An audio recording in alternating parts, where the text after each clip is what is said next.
embora. Cai para dentro. Fala, galera. Você que está acompanhando a gente aqui no podcast, no Resenha Aberta Podcast. Hoje a gente vai bater um papo com o Abner. O Abner você já conhece, engenheiro, e está focado hoje trabalhando na área, iniciando o trabalho na área de neurociência, e ele vai trazer um tema bastante legal aí para partilhar com a gente. Mas antes dele começar, você que está acompanhando a gente, tanto pelo YouTube como pelo Spotify, se estiver gostando desse conteúdo que a gente está postando, tem um botãozinho embaixo aí para você se inscrever no canal e deixa sua curtida, porque isso daí ajuda bastante a gente, beleza? Beleza, Abner? Tudo na paz? Maravilha! Tudo joinha? Você viu que eu nem te apresentei e deixei isso por sua conta mesmo. Show de bola. Então, vamos lá, então. Boa tarde, bom dia, boa noite. Não sei que hora que você vai estar vendo esse vídeo. Eu sei que você está aí do outro lado. E se você está aqui, é porque você está interessado em saber mais sobre você, mais sobre neurociência. De repente, já até viu outro vídeo do Paulo, que estava me entrevistando lá no final do ano passado. E o Paulo está aqui de novo. Me chamou de novo, falou, cara, eu preciso que você me explique um negócio aqui. Então, eu voltei aqui com toda a alegria, toda a disposição para poder atender as expectativas do Paulo. E se você está gostando, já é bom você dar o like, porque vai ficar melhor ainda. Paulo, eu estou aqui interessado em querer saber o que você tem a me perguntar, ou o que você quer saber mais sobre isso. A grande verdade é que neurociência é uma gama tão grande que se nós formos abrir mesmo esse leque, ele dá muitas horas de vídeo para a gente poder tentar minucializar esse negócio e trabalhar pontual. Qual seria o foco para você hoje? Legal, Abner. A gente fala, você acabou de falar aí, neurociência é um negócio muito vasto. Existem hoje várias correntes, existem várias pessoas trazendo explanações para a gente de coisas que agrega para o nosso dia a dia, até porque quando a gente ouve falar em neurociência, você pensa num negócio do outro mundo. E, na verdade, não é. Está presente aí no meu dia a dia, no seu, de quem está ouvindo ou assistindo a gente, está presente na vida como um todo, né? E eu peguei um ganchinho de algum material que eu já vi até no seu canal mesmo, e eu achei super interessante você falar um pouquinho mais para a gente, e para a galera que estiver assistindo entender como é que funciona. Eu vi alguma coisa lá sobre o erro, né? Sobre errar é humano. O que você tem para falar para nós sobre isso aí? Cara, errar é humano. A verdade, errar não é só humano. Errar é do ser humano. O ser humano, se ele não errar, fatalmente ele não estará aprendendo. A grande verdade é que errar é humano, sim, e é necessário. Porque se nós analisarmos friamente, o ser humano ele foi construído num outro escopo diferente do dos animais. Nós não vamos entrar nesse contexto, mas a grande verdade é que o ser humano ele não nasce pronto, né? Nós nascemos incompleto, vamos nos fazendo e chegamos a uma completude. E quando chegamos a uma completude, nós participamos, interagindo com o mundo e contribuímos com o mundo, e depois simplesmente vamos nos desfazendo, segundo a visão, inclusive, de Mário Sérgio Cortella, né? Ele fala, nós nascemos, vamos nos fazendo, contribuímos com a sociedade e depois vamos nos desfazendo. Então, se você tem até os 25 anos, você está se preparando e se formando para o mundo, dos 25 aos 50 você está contribuindo com o mundo, mas dos 50 aos 75, meu amigo, você está preparando-se para partir. Visão dele, não é minha. Mas aí quando a gente analisa o erro, o ser humano ele é diferente dos animais em que contexto? O animal ele nasce com um programa pronto. Porque ele nasce, se você pegar um bebê elefante que nasce com aproximadamente 170 quilos, ele acaba de nascer, você joga ele dentro d'água, ou ele entra dentro d'água e ele nada. 170 quilos e ele nada. Feito um lambari, velho.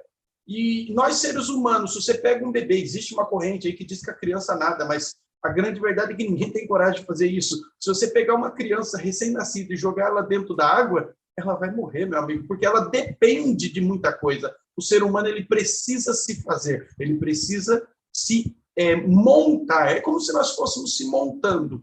Então, ele vai precisar. E a gente só monta na base da tentativa e erro, tentativa e erro. Muitas das coisas que a gente aprende vêm do berço, vêm do modus operandi que a gente foi constituído, das pessoas, do mundo, de tudo aquilo que está à nossa volta, mas a gente vai aprendendo. Você, um belo dia, chegou à conclusão que precisava fazer algo diferente. E aí você começou a fazer aquilo de maneira diferente e descobriu uma nova maneira de fazer aquilo. Errar não é só humano. Errar é coisa de ser humano. Um ser humano normal erra, e erra muito. A única diferença é que a gente tem que começar a prestar atenção, porque é o seguinte, nas empresas se fala muito do erro, ou seja, errar gera o retrabalho, errar gera o não conforme, errar gera o ter que fazer de novo. Então, a grande verdade é que se nós temos que errar, meu amigo, aprenda a começar a errar o mais rápido possível, para você errar logo e errar da maneira mais barata, errar antes, para que você possa consertar. E quando a coisa chegar a um ponto em que já esteja caro, você já tenha errado e já tenha aprendido e já tenha crescido. Então, pelo que eu estou entendendo aí, né? Você está respondendo essa pergunta que eu te lancei, mas pelo que eu estou entendendo, o errar faz parte do processo, né? Esse processo de aprendizado está atrelado a esse início, onde a gente ainda não estava preparado para fazer determinada coisa e a gente vai caminhando devagar. É isso? Isso. A gente precisa, inclusive, desse tempo. Tá? Existem muitos gurus, entre aspas, na internet, que vendem respostas prontas para determinados problemas existentes em geral.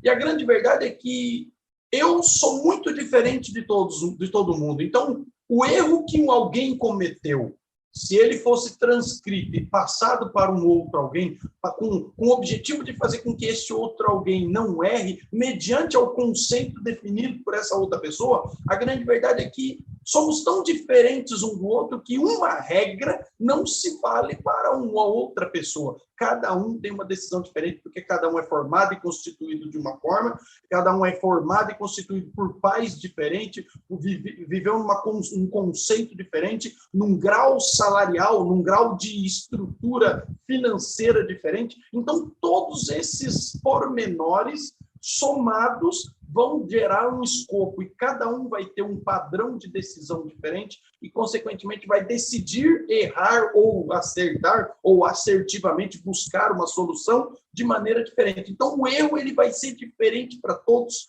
porque cada um vai ter uma maneira diferente de buscar. Ele pode estar relacionado, então, com a forma como eu imagino o resultado, não?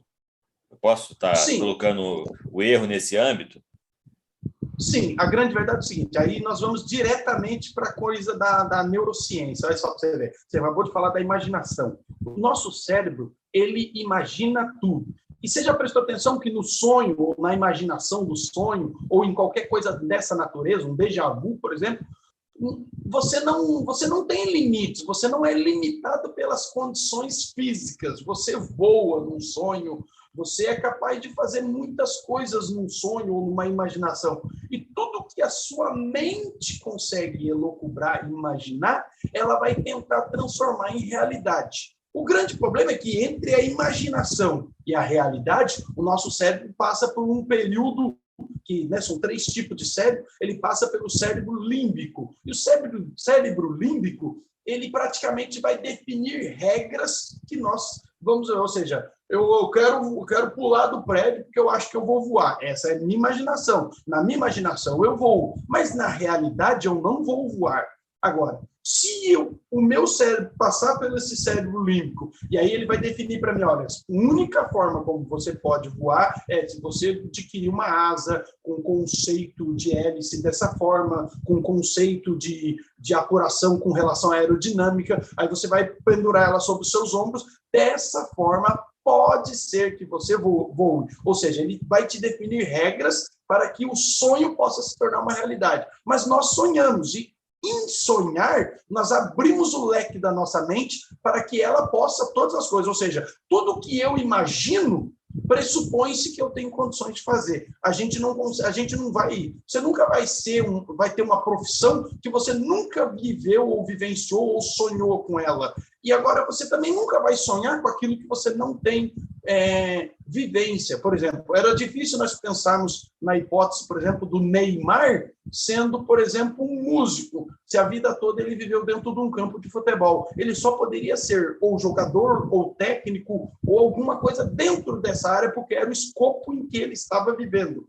Se ele estivesse voltado para uma área onde ele estivesse perto de uma empresa, de uma filarmônica, com contato com músicos, ele naturalmente teria uma facilidade para se tornar. Então, o errar logo vai só pressupor para nós a hipótese de nós estarmos chegando cada vez mais próximos do nosso propósito, porque ele sim vai chegar na nossa mente, vai locubrar e vai conseguir transformar isso em realidade, porque foi para isso que nós vivemos. Ou seja, o objetivo da nossa estadia aqui nessa terra é esse. Quando nós chegarmos próximo do nosso propósito, nós vamos deixar de errar e começar a acertar.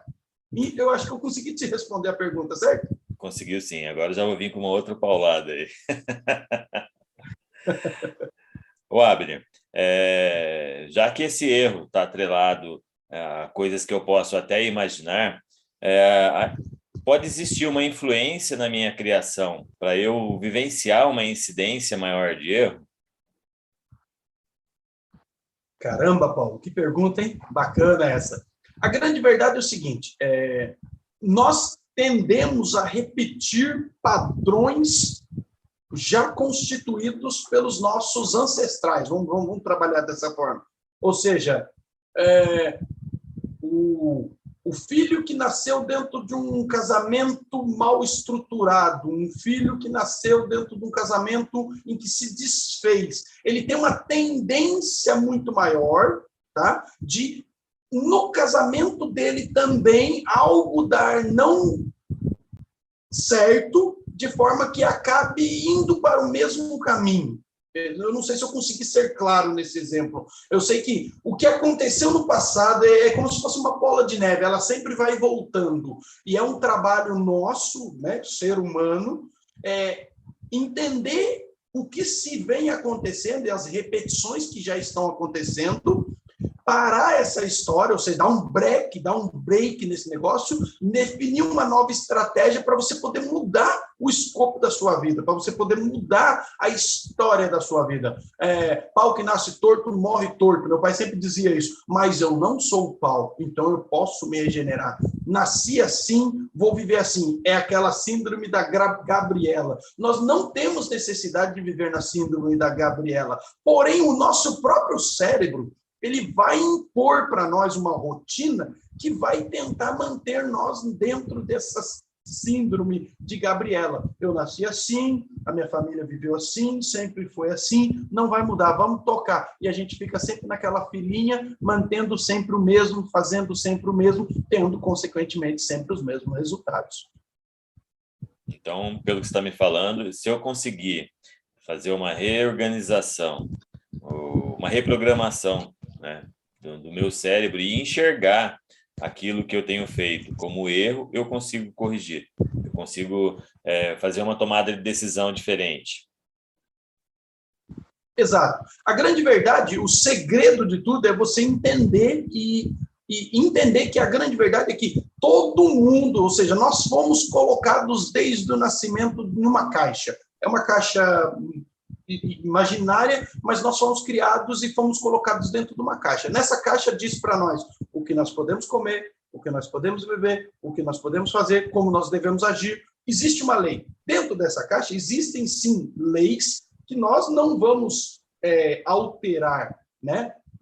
A gente pega a comida e a gente vai sentir o sabor dessa comida. Naturalmente, se algum cheiro não natural ou não normal para o nosso escopo a gente sentir na comida, naturalmente a gente vai primeiro checar aquela comida para depois a gente ter certeza de que aquilo está bom para que nós possamos comer. Isso faz parte do nosso subconsciente, ele já acostumou com o cheiro do arroz, com o cheiro do feijão, com o cheiro de peixe, por exemplo. Aí você pega o peixe que está lá passado, ficou lá parado e ao longo do tempo ele deu uma leve curadinha não, o nome como é que chama a palavra? Eu esqueci, ele se oxidou. Então ele está com um cheiro mais forte, um odor mais acentuado, e você vai perceber isso porque o teu próprio cérebro vai mostrar para você, tem alguma coisa anormal aí. E aí, consequentemente, você vai aguçar o seu sentido para perceber que existe algo que você não pode fazer ali. Então, ou seja, são as leis que nos regem. Só que algumas dessas leis, né, algumas dessas são crendices, são crenças emocionais, são crenças limitantes, né? Muita gente trabalha muito com isso na internet. São crenças que vão nos limitar a fazer aquilo que a gente precisa fazer. Né? Eu nasci assim, a vida inteira meu pai trabalhou na agricultura, então eu tenho que trabalhar na agricultura. Não, porque meu pai nasceu, ele foi bombeiro, meu avô foi bombeiro, então tem que ser bombeiro também. Não, a grande verdade é que você tem que seguir o seu propósito. Enquanto você não seguir o seu propósito, você vai tornar e sempre entornar o caldo em um erro ou outro. Eu acredito que eu tenha respondido a sua pergunta. Sim, então pegando esse gancho de tudo que você está falando aí, esse medo, na verdade, você está falando de erro. Esse erro, na verdade, ele pode estar atrelado a um conceito também, né? Por exemplo, existem pessoas que cometem algumas coisas que para elas aquilo não é um erro. Então, ela tem um conceito pré-concebido de que aquilo é uma coisa certa, né? Esse erro que a gente pratica ou a gente comete, às vezes, ele pode ter uma base dele fundada num determinado tipo de medo? Olha, o medo, ele é fundamental para o ser humano, tá? Vamos ser sinceros. Quem não tem medo, velho, se estiver assistindo esse vídeo, está assistindo do lado do manicômio.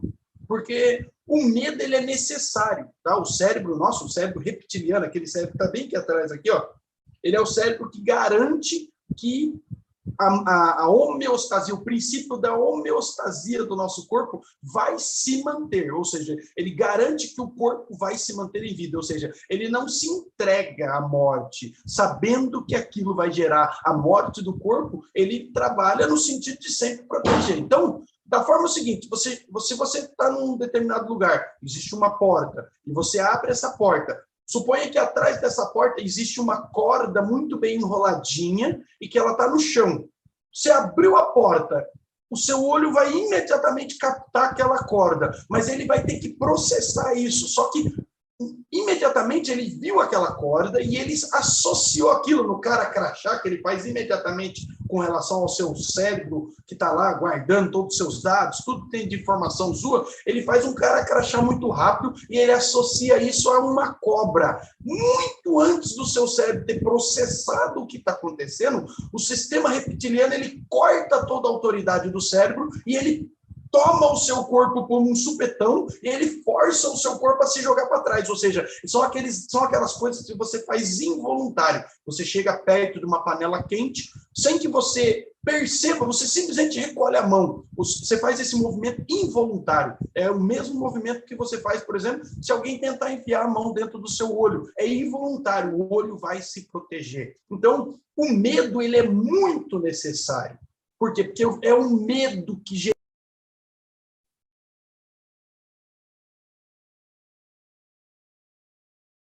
Acho que cortou o seu som, Abner. Você deve ter tocado no celular.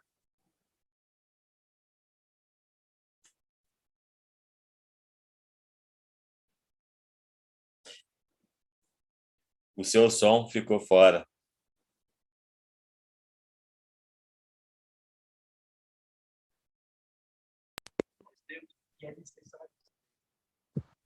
Agora que voltou o seu som. Acabou meu som? Parou? Nesse todo o contexto que você falou, o som ficou fora. Mas isso é normal, porque a gente está fazendo isso via internet e às vezes dá um probleminha, às vezes trava a imagem, às vezes o som dá uma travada, faz parte. Grande parte dessa pergunta você respondeu para a gente e eu acho que o seu complemento final é que acabou ficando fora. Mas eu achei interessante esse indício de que o medo também interfere na condição de erro, né? Então, a gente sabendo que o medo também interfere na condição de erro, dá para a gente... É fundamental para a condição de erro. É necessário que você erre. É necessário que você permita-se errar. Tem pessoas que não se permitem errar. São pessoas perfeccionistas. Esses caras geralmente não são, eles não acabam vivendo, porque a busca pela perfeição, a necessidade de não errar, vai acabar fazendo com que você não consegue não errar, você vai errar. Só que quando você não aceita que você erra e acaba tendo isso travando o seu corpo, travando a sua mente, travando o seu intelecto, você vai levar a sua vida a um ápice tão chato que você vai prejudicar o seu propósito, prejudicar a sua vivência, prejudicar a sua vida. Que quer queira, quer não, todos os dias nós acordamos com 86.400 segundos.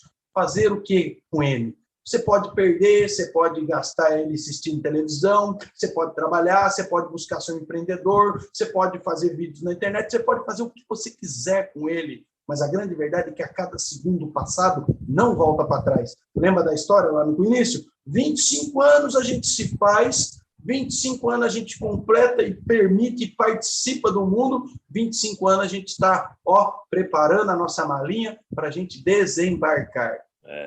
Segundo o Cortella, é 25 anos para aprender. Segundo a visão do Cortella, exatamente. 25 anos produzindo, né, e aí gerando os seus recursos, e a partir desses 25 anos, aí você começa a pegar uma linha e retornar para a base da viagem. Né? Exato. É uma visão diferente, até porque hoje a gente tem bastante linhas aí também que fala assim, que na nossa vida você vai estar constantemente aprendendo, desaprendendo e reaprendendo para continuar. Isso é necessário.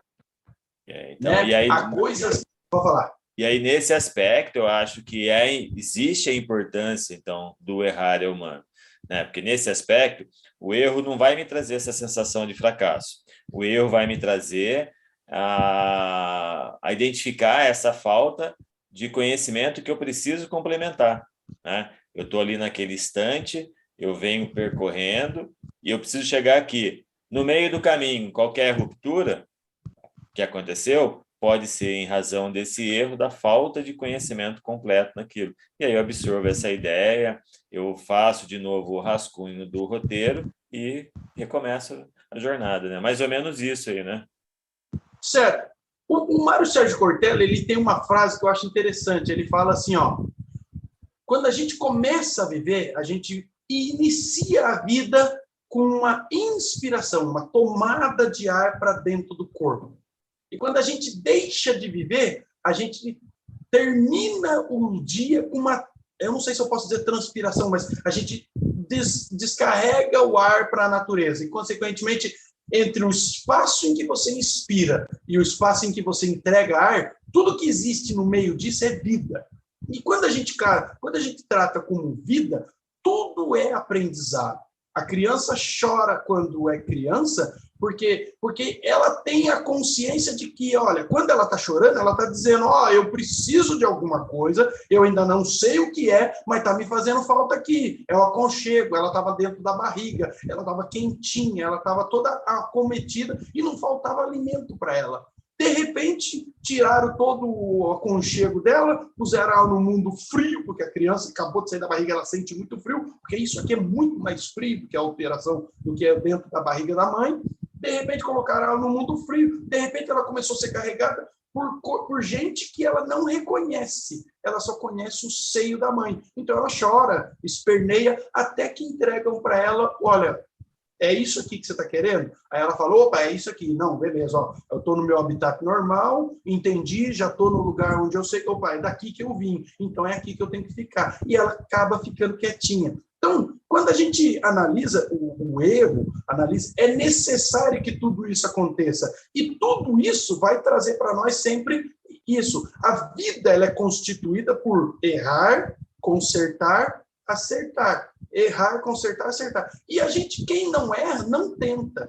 Quem não erra nunca vai ser um empreendedor, porque o empreendedor é necessário que ele meta a cara, faça alguma coisa diferente, preocupe-se em querer fazer diferente, porque você fazer mais do mesmo e igual é a mesma coisa. Você né? Eu comecei a fazer palestra e eu falei, não, eu não quero ser só mais um, eu quero fazer algo específico, eu quero fazer algo assim, eu quero entregar mais, eu quero ter um objetivo de fazer com que as pessoas aprendam. Eu não quero só ranquear as pessoas para que ela faça número dentro do meu canal, para que quando eu quiser vender alguma coisa, eu venda para ela. Não, eu quero mostrar para ela. Quero ensinar, quero fazer ela empreender, quero fazer ela entender, quero fazer ela empreender, eu quero que ela cresça. Se eventualmente ela entender que precisa de algo mais, ela vai decidir ela com ela mesma. Então, o erro eu transfiro para as pessoas. Por quê? Porque o que eu vou fazer? Eu vou só dar elementos. Eu não ensino ninguém ao caminho das pedras.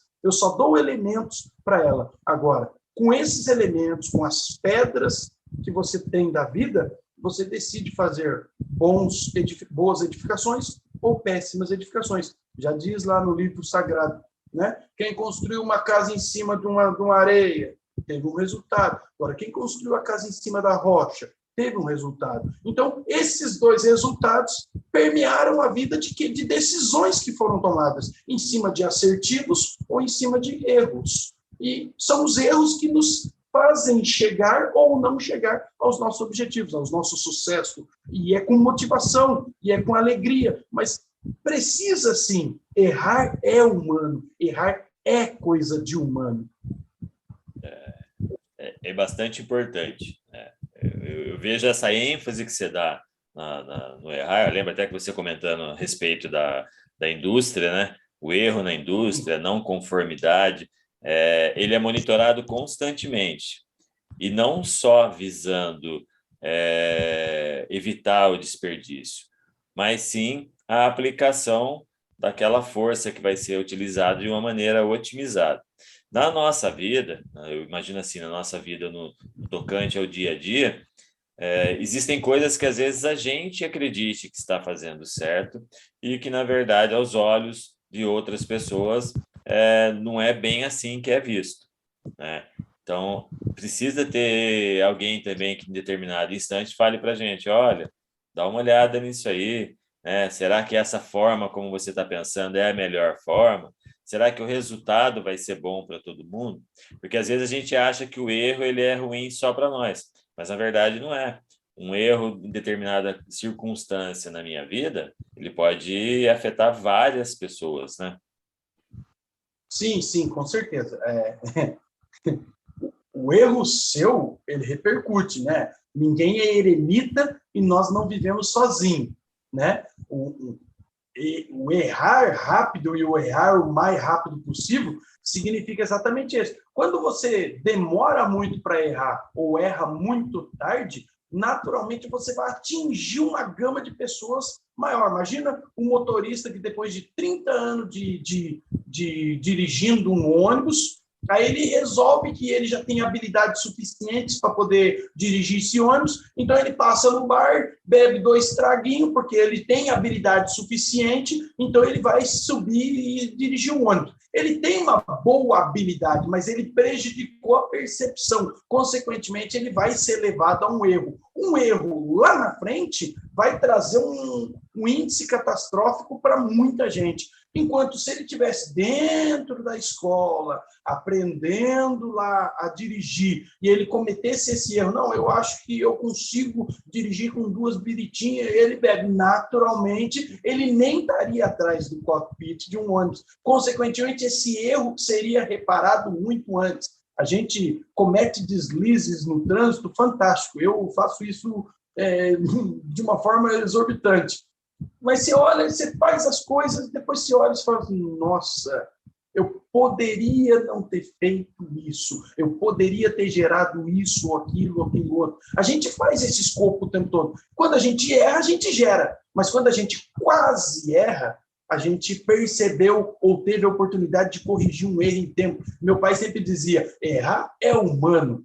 Persistir num erro é burrice, mas reparar um erro em tempo é virtude. Mas reparar um erro em tempo tem que ser, é virtude, porque é uma coisa muito difícil de se fazer. A grande verdade é que a gente naturalmente percebe que a gente está errando, mas normalmente a gente já errou 1, 2. A percepção vai vindo com um aprendizado, e aí entra a condição cerebral, a condição da neurociência. tudo é aprendizado. O erro vai gerar um aprendizado. A dona de casa que faz um bolo que não cresce, ela vai procurar saber onde é que ela errou, para saber, para a próxima vez que ela fizer um bolo, o bolo tenha crescido. O bolo vai gerar alguns outros resultados que ela vai buscando. Ela vai limitando as possibilidades de erro até ela achar o ponto onde ela não vai errar mais. E é errando que se aprende.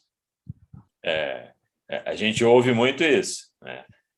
Mas existe também a condição de você errar o mínimo possível para se aprender mais, né? Eu também acredito que, por exemplo, você pode se especializar para determinada situação. No caso do bolo, vamos pegar o caso típico da receita do bolo. Quero fazer um bolo, então eu vou lá, pego a receita, dou uma analisada, aí na parte de projeto, já vou na minha despensa, já vejo se eu tenho tudo para aquele bolo, e aí eu inicio o processo. Agora eu vou fazer, bater a massa, pôr na assadeira e pôr no forno. Eu nunca cozinhei, aí eu vou lá e vou fazer um bolo, a probabilidade de dar errado é infinitas vezes maior, né? Então, isso também é importante, né? Eu não posso trazer para mim a condição de que errar é humano e vivenciar só desse erro, né? Eu também tenho que entender esses porquês, né? Entendo. A menos que você tenha uma habilidade extraordinária de chegar e pegar pela primeira vez alguma coisa e fazer bem feito, melhor do que todo mundo, isso é uma habilidade extraordinária, eu chamaria você de super-herói rapidinho. Eu diria que a gente sempre vai errar, a gente sempre erra.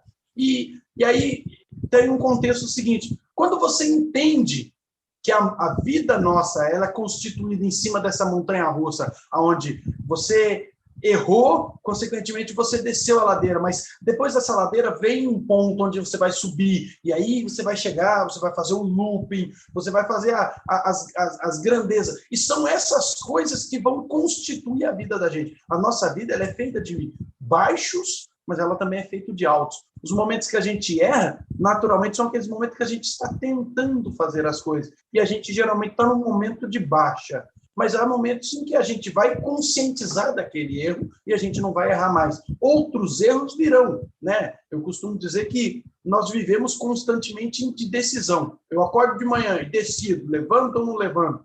Decidir é minha responsabilidade. Eu posso ter todas as agendas do mundo, decidir levantar ou não é minha responsabilidade. Eu tenho que pular da cama. Se eu virar para o canto e achar que posso dormir mais 5 minutos, esse mais 5 minutos pode custar o meu evento, pode custar a minha agenda, ele pode custar o meu dia. E isso tudo pode acontecer. E outra, todas as decisões também vão gerar um resultado. Se eu tenho que sair daquele ambiente, porque nos próximos 5 minutos aquele ambiente vai gerar alguma coisa que poderia, por exemplo, me gerar uma parede vai cair daqui a 5 minutos e eu decidi virar para o canto e dormir mais 5 minutos. Consequentemente, eu decidi por fechar as contas da minha vida naquele instante. Eu não sei se você conseguiu compreender, mas a grande verdade é que todas as decisões que nós tomamos competem e formam a nossa vida. Mas nós estamos seguindo nela. A gente sai do ponto A e vai para o ponto B, né? Eu decidi que o meu sucesso está lá, então eu vou a caminho dele. No caminho dele está também outras pessoas seguindo os seus caminhos. E quando há um cruzamento desses caminhos, né? Eu estou indo num determinado lugar e num ângulo de 90, 45, num ângulo qualquer, o norte de uma pessoa cruzou com o meu caminho. Eu costumo dizer, quem fala isso é o doutor Lair Ribeiro, ele fala, costuma ser os milagres da vida. Ele deu essa palestra dentro da Basílica de Aparecida. Ele fala, a gente não tem isso como milagre, mas a gente costuma dizer que isso são os milagres que acontecem na nossa vida. Você foi comprar 1 quilo de açúcar, encontrou a caixa que encheu seus olhos de alegria, você bateu 5 minutos de papo com ela e dali se tornou um encontro, que tornou um namoro e você casou com aquela pessoa, hoje tem filhos com ela, ou seja, foram uma decisão de buscar um quilo de açúcar que mudou totalmente o escopo e definiu um novo norte para a sua vida. E assim acontece em diversas circunstâncias, em diversas conotações, entendeu? Então, a gente pode dizer que o erro também está atrelado às nossas atitudes, né? essas atitudes em razão das opções, que a gente vai ter sempre, no mínimo, uma bifurcação, sim ou não, fazer ou não fazer, né? Então, independente da situação que a gente optar, se aquilo, o resultado não for satisfatório, eu vou precisar dessa autorresponsabilidade para reconhecer que aquilo foi um erro e aprender com aquilo para eu continuar seguindo nessa jornada, né? Exato. A gente tem que desmistificar a ideia de que errar é quem erra é quem é fraco, quem erra é quem não é bom, quem erra é quem... não, tipo assim, você não serve para isso.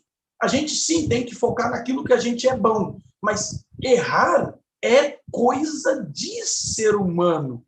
Errar não é só humano, é coisa de ser humano. Todo ser humano normal, que é comedor de feijão e cagão, que nem nós todos aqui, erra, permite-se errar. Né? Eu mijei na cama, como todo mundo mijou, porque o meu cérebro não era capaz de associar a vontade de fazer xixi antes de eu conseguir acordar na cama. Então, ou seja, eu errei até o ponto em que o meu cérebro foi capaz de perceber essa falha, e aí, a partir do momento que isso aconteceu, quando eu estou com vontade de fazer xixi, eu naturalmente acordo e eu naturalmente vou para o banheiro. Mas quando eu acordo, meu cérebro está dizendo, tem alguma coisa normal acontecendo lá embaixo, lá a bexiga está cheia, você precisa ir lá evacuar ela.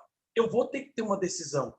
Aí eu vou decidir, não, dá para segurar, só tem mais 5 minutos de sono, então vou dormir aqui, daqui a pouco eu acordo. Você pode dormir e mijar na cama. Ou seja, um erro que aconteceu mediante uma decisão. Entendeu? Eu não sei se eu consegui ser claro. Não, tranquilo. E até em razão. Você falou assim, o cérebro ele vai te avisar que está tendo aquele problema. Mas por quê? Porque já sofreu com a repercussão lá atrás daquele ato, né? Então, já aconteceu, ele já sabe que o resultado não é bom e ele está ali batendo na cabeça dura, né? Vai lá, porque a coisa está feia, né? Entendeu? Funciona bem assim, né? Então, o que eu quis dizer aquela hora é assim, eu não posso gozar da prerrogativa de ser humano e falar assim toda hora que eu posso errar, porque errar é de humano. É o que você falou na frase lá atrás. Persistir no erro não é o normal, já é uma opção, né? Então, isso é um negócio legal de ficar claro. Porque a gente hoje está muito acostumado a buscar justificativas para eu ter o direito, né? E aí esse erro, às vezes, acaba tentando ficar encoberto, porque não, eu posso fazer por causa disso, daquilo outro, quando na verdade não, né? Na verdade, o normal é que ele exista, faça parte da aprendizagem e eu aprenda, né? A gente costuma, às vezes, misturar muito coisa ética com coisa moral, né? E nesse aspecto, aí a gente sempre acha uma desculpinha pro erro. Exato. Nossa, ética e moral. Cara, tá aí um assunto que vai horas e horas e horas de conversa. As empresas, o escopo geral, o mundo hoje, ele trabalha com a questão ética, né? E diz-se nas literaturas que a questão ética é nada mais. Ética é moral. A grande verdade é que ética nunca vai ser moral. Ética é a imitação do comportamento da moral. Quem diz isso é o professor Clóvis de Barros. O imitação, ou seja, é aquela situação que você executa e faz o que é correto, mas faz o que é correto porque tem câmera, porque tem holofote, porque tem alguém te olhando. Agora, qual é o comportamento real da moral? O comportamento real da moral é aquele comportamento que independe de ter gente te olhando. Eu não faço porque eu não faço. Eu não faço porque não está no meu escopo. Eu não faço porque não faz parte do meu propósito. Você definiu aquilo como moral. Tudo aquilo que, quando ninguém está olhando, você é capaz de fazer, não é moral, é ética. Agora, tudo aquilo que você não faz porque você não faz, porque você foi criado desse jeito, está no seu DNA e você simplesmente não faz. Isso é a sua moral. De uma forma bem grosseira, né? Ele explica que, ele dava um exemplo, que ele entrava dentro do supermercado e queria levar um tablete de goiabada. Mas, no momento em que ele pensa em levar a goiabada na mão grande, ele nota que existe uma câmera em cima. Nesse momento, ele não vai levar a goiabada. Mas ele não vai levar a goiabada não porque a moral dele não diz para ele não roubar. A moral dele já foi atropelada. A grande verdade é ele que está obedecendo a câmera. A câmera está ali, olha, se você levar, nós vamos ver. Então, eticamente, ele fala, não vou levar. Agora, se na moral não tem câmera, não tem ninguém olhando, está ali bonitinho, na moral você não leva, assim, esse é o comportamento da moral. A moral vai contra os costumes, né? Então, é algo que vai contra aquilo que foi preconizado lá atrás e que a gente aprendeu daquele jeito e que aquilo se transformou numa regra e costume. É uma coisa que falta muito ali no centro do Brasil, ali naquele pedaço ali, sabe? Aquele pedaço que tem água quente ali, aquele pedacinho ali, falta muito esse negócio aí, viu? Mas é o que você falou, é um tema que dá para ficar horas falando sobre ele. Então, dá para ficar muitas horas. Interessante. É psicodélico o assunto. Mas, por falar em horas, como a gente já está aí há uns 40 minutos quase batendo esse papo,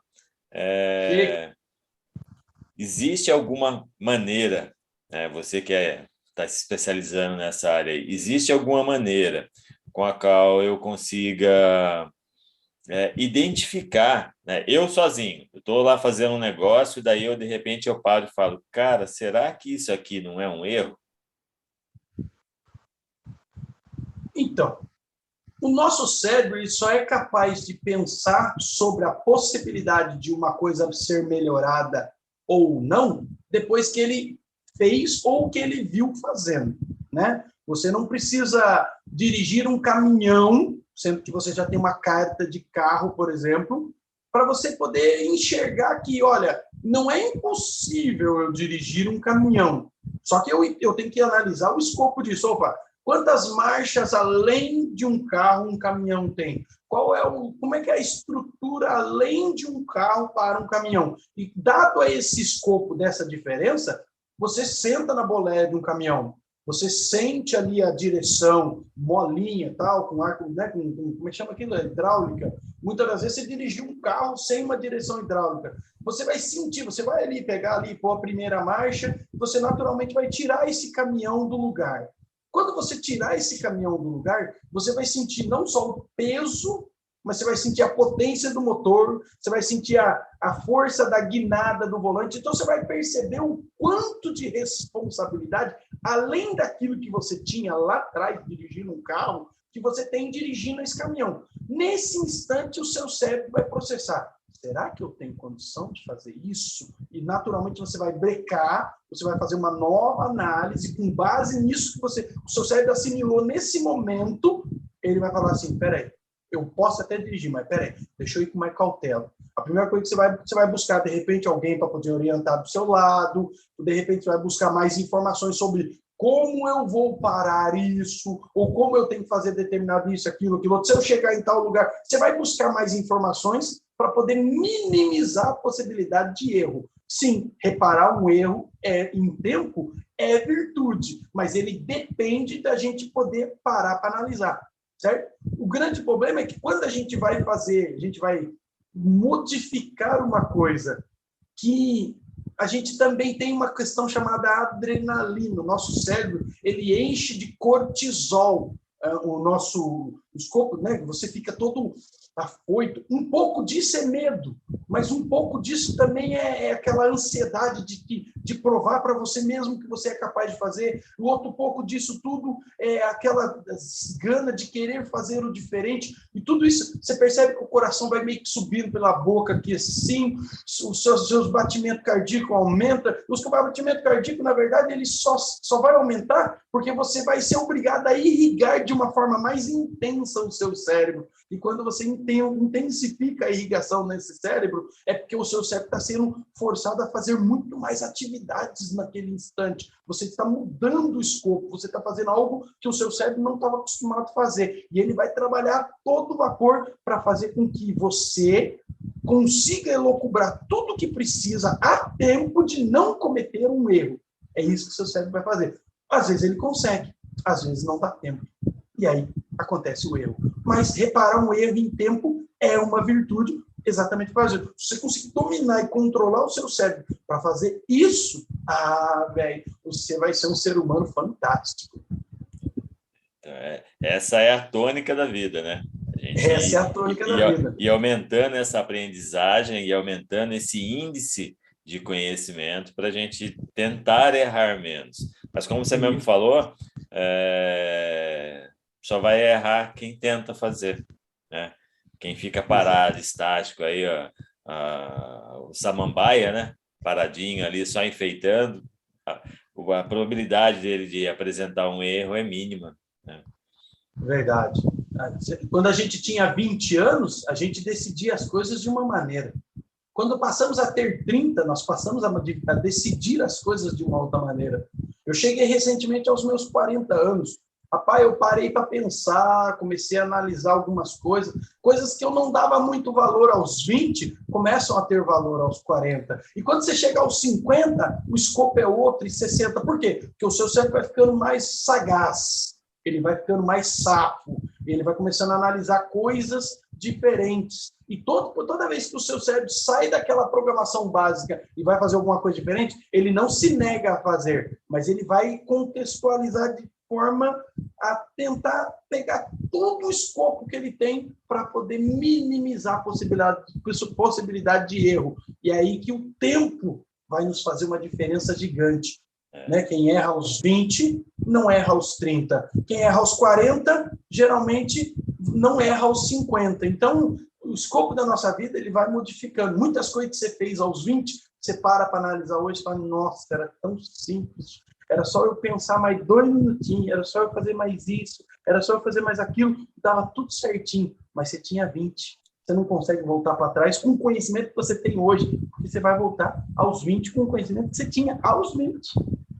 Então, a pouca idade, ela nos proporciona um ímpeto maior de querer fazer aquilo dar certo. E tem mais vontade. Eu gosto de escrever alguns artigos e às vezes eu posto lá no LinkedIn e eu sempre coloco assim, que o que vai solidificar o nosso conhecimento é um negócio chamado vivência. A vivência, sim, vai trazer a validação daquele conhecimento e aí quando você olha para aquilo que você está fazendo, você fala, não, pode fazer porque isso aí vai dar certo, né? Você já trouxe aquela carga, né? Aquela bagagem para chegar ali e falar assim, pode fazer porque vai dar certo. Mesmo a gente sabendo que o erro e o acerto, para cada um cabe 50%, né? A gente fala, faz que vai dar certo. Esse é o barato da vida, né? Então, aí você falou agora do 50%. Eu vou dar uma pincelada rapidinho, porque acho que o tempo já está estourando aí, né? Mas deixa eu falar. 50%, aí cai naquilo, eu sempre trabalhei nas minhas palestras sobre esses 50% e 50%. 50% da vida ele é programado, praticamente já está escrito. Você consegue alterar alguma coisinha, mas ele está escrito para você. Ele praticamente já veio. Vai ser em função dos seus pais, em função dos seus avós, do escopo de vida que você vive, se você nasceu no Brasil, se você nasceu na Alemanha. Agora, os outros 50% da vida, ele geralmente é programável, e isso vai fazer por você.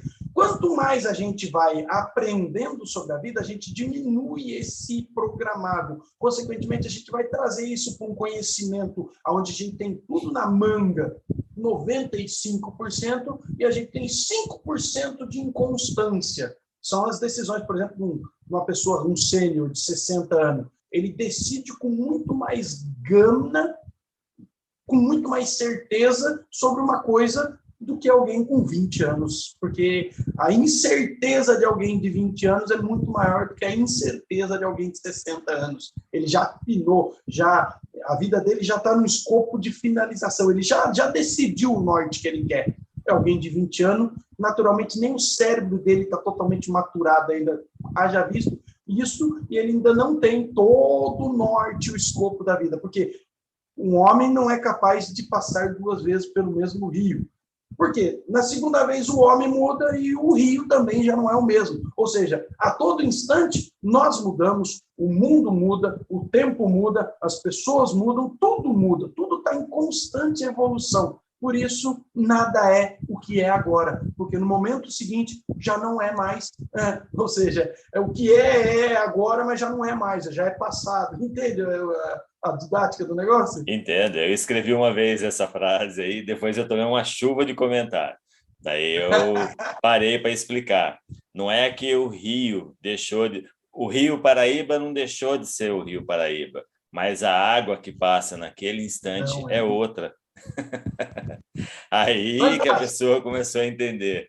E é assim na nossa Legal, vida. bacana. Naquele instante que a gente está agora aqui conversando, esse instante agora que a gente está finalizando, a nossa ideia já está diferente do início. Embora a gente tenha feito um script, Incrível, você viu seguiu como as alguma coisas coisa, mudou? mas a nossa ideia já não é a mesma do início, né? Nós já estamos pensando agora no próximo bate-papo para a gente falar de outro tema que a gente já comentou aqui. Então, quer dizer, isso é Show. uma constante da vida. Isso é o que acontece assim no seu dia a dia, no trabalho, na vida pessoal, na igreja, na escola, onde você estiver. Essa é a tônica da vida, né? Então, eu achei interessante esse tema que você trouxe para a gente aí do errar é humano. Gostei da forma como você pontuou sobre a importância de existir o erro sem desmerecer o acerto, porque o acerto, na verdade, é o que vai nos levar É o adiante, supra-sumo, né? é o que vai nos levar adiante, e essas pinceladas, né, do que a gente fala assim, que é, na verdade, o que acontece. A gente pode pegar um livro aqui totalmente técnico e a pessoa às vezes não vai entender. Diferente do que você passando a experiência de vida, a gente te cutucando e quem estiver ouvindo, porque isso aqui que a gente está fazendo, na verdade, é gerar informações. E quem estiver ouvindo vai transformar isso em conhecimento.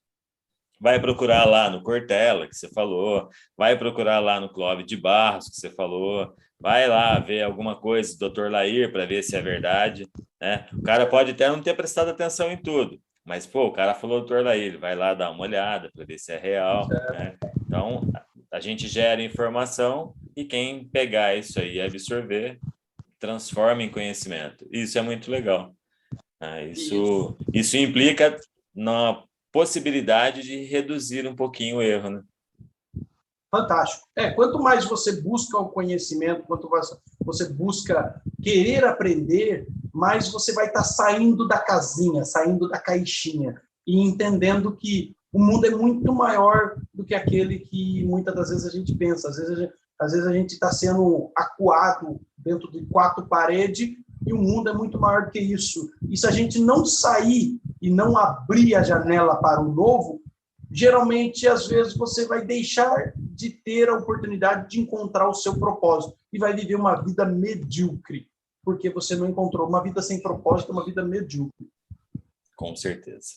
Abner, queria te agradecer aí por esse bate-papo, né? Deixar aberto esse espaço aí para a gente estar voltando mais vezes. Queria agradecer a você aí que esteve acompanhando a gente até agora, né?